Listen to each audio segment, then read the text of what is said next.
नाज़िर मीरपुर माथेले जे गोट मोहम्मद मुराद कोलाची में पीरसन हाफ़िज़ अखियुनि जे नूर खां महरूम आहे। गरीब ख़ानदान पीरसन जो इलाज कराइण खां क़ासिर ऐं ॿिनि वेलनि जी मानी लाइ बि परेशान आहे। पेश आहे मोहम्मद कासिम कलवर जी ही रिपोर्ट।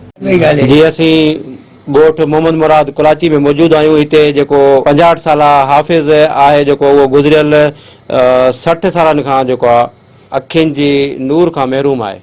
हाफ़िज़ दरपदरी जी ज़िंदगी गुज़ारे रहियो आहे। हिते जेको आहे गुरबत सबबु ॾाढी ॾुखी ज़िंदगी गुज़ारे रहियो आहे। घर भाती सॼा परेशान आहिनि ऐं जेके ज़कात सूदो बैतुल माल जा जेके ज़कवात जा जेके इदारा आहिनि उहे फेल थी चुका आहिनि। उहे ग़रीबनि जी का बि मदद न करे रहिया आहिनि।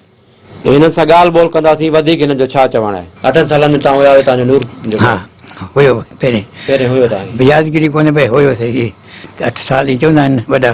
हा पोइ अलाह खे कीअं तव्हां पंहिंजी ज़िंदगी गुज़ारो पिया? बसि असां ईअं रब जे तरफ़ूं रब ऐं दुनिया जे हलाइणो आहे उहो त हले वञे। काई शइ कान्हे, मिसकीन आहे, माज़ूर आहे, मजबूर आहे। असांजी जा हिकिड़ो की सड़ी वई उनखे बाल उनजे तरफ़ां चऊं था हुकूमत खे असांजी मदद करे। ट्रेन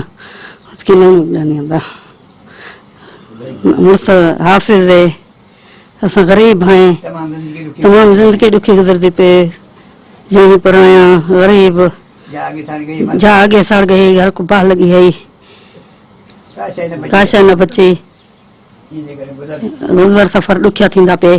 3 भाउ आहियूं, हिकु हाफ़िज़ आहे, ॿियो भाइटियो आहे, भाउ जो पुटु आहे उहो बि नाबीन आहे। कमाइण वारो कोई कोन्हे। असां बसि ॾुखी रोज़ी थींदी पई असांजी, असांजी मदद कई वञे। तमामु मिसकीन आहियूं, न ज़मीन आहे न कुझु आहे, न असांखे कोई फंड मिलंदो आहे। जेके फंड मिलंदा आहिनि उहे ॿिया थी वेंदा आहिनि। असां मिसकीन आहियूं, असांजी मदद ख़ुदा वास्ते कई वञे। मोहम्मद कासिम कलवर, मेहरान टीवी, मीरपुर माथेलो।